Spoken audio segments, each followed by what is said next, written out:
ज़बूर 114 ईद फसा का गीत। जब इसराइल मिस्र से निकल आया, यानी यकूब का घराना अजनबी ज़बान बोलने वाली कौम में से, तो यहूदा उसका मक़दस और इसराइल उसकी ममलकत ठहरा।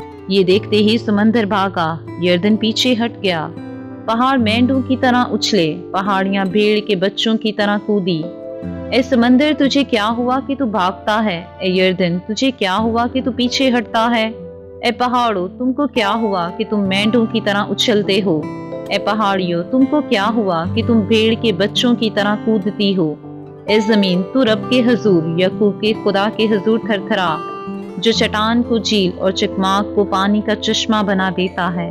आमीन।